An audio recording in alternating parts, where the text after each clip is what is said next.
house. How's it going, tea sippers? Ariana here. So 2 weeks ago, I took my dogs for a walk around the block, and it was around 8. It was getting dark. On a downhill section, Alpha ran to grab pine cones, which is what she usually does. Since she was too busy chewing pine cones, I decided to call her. I called her and began walking sideways down the hill so she could see me and walk with me. Well, my ankle decided to stay where it was, twisting under me. My weight crumpled and I fell on my ankle, slamming my right knee into the ground. I could not stand and began to panic. My parents lifted me and carried me to the log at the bottom of the hill. My dad ran back to the house to get to the car. And my mom waited with me and calmed me down because, not gonna lie, I was crying. I was afraid, and my ankle was shifted in a weird position and I couldn't move it. When my dad got back, my mom carried me to the car and we drove to the emergency room, and the line was literally out the door.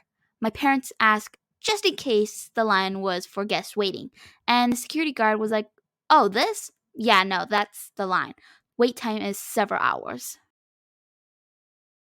We went back to the car so we can chat, and my parents were like, "Okay, Ariana, here are your options. Basically, we can wait in the waiting room until morning where I would be seen several hours later, or sleep in my own bed comfortably and go see the urgent care in the morning."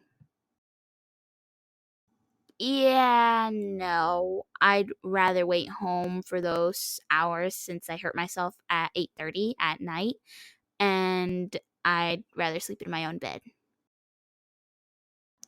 First thing in the morning, we went to the urgent care where the radiologist took me to get x-rays. And the doctor comes in after 5 minutes. Okay, yeah, that was fast. And tells my mom very seriously what happened. After my mom explained, the doctor asked, "How could you let this happen? This is serious. Your daughter will need surgery. It's bad. The break is on her growth plate, and it's critical. She will need pins. Also, your daughter has weak bones. Does she drink milk?" He needs some milk. "Because that's super thin, and I'm concerned for her health. Get supplements. I'm sending an immediate referral so you can see the surgeon. This looks like someone smashed her leg with a dresser or something. But based on what you're saying, this is a freak accident." I'm holding back tears at this point, and my mom is writing everything down that the doctor's saying. I hike every day. I love being out in nature. Now I need a third surgery in my life? Oh my god, my mind is spiraling.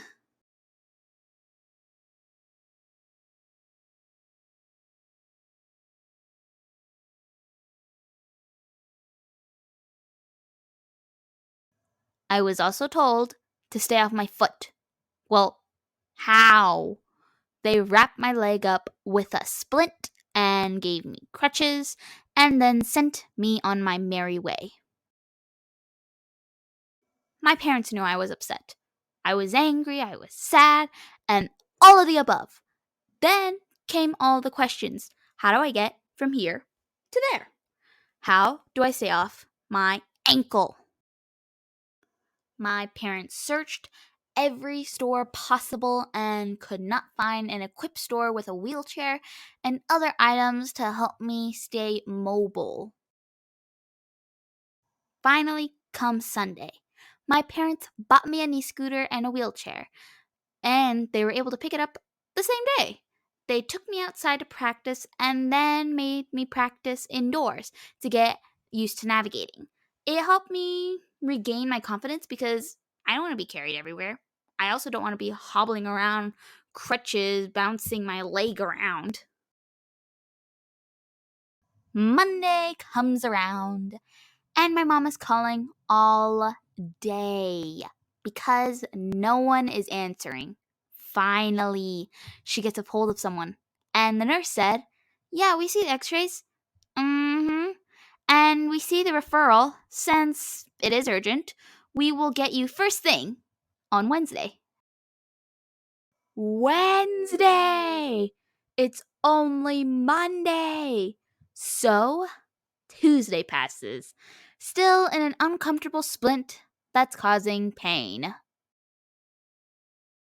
Wednesday rolls around, and we are up bright and early and rush to see the surgeon.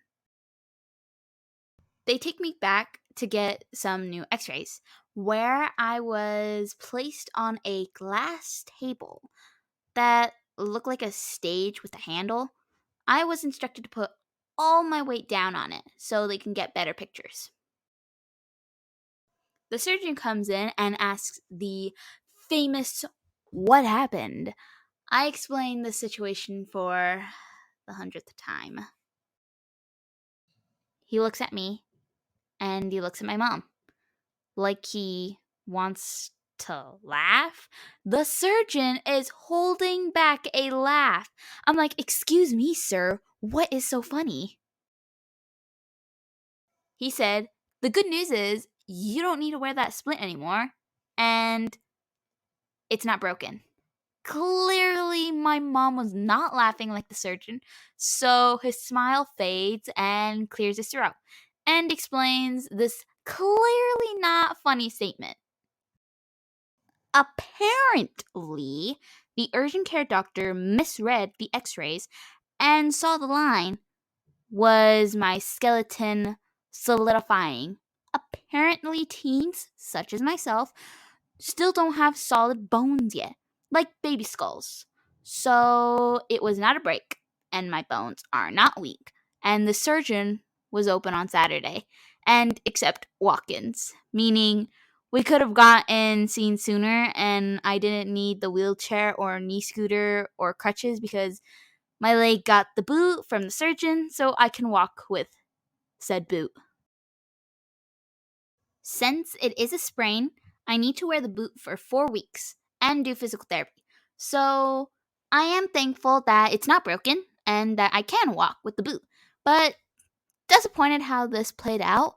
I lived in fear for 4 days with the news that the doctor at the urgent care gave and the harshness that she delivered, the false diagnosis. I can only imagine how many other people took actions based on false results. Wednesday. Thanks for watching T-Spurs. Always get a second opinion if something feels off. And drink your milk, people. Bye for now.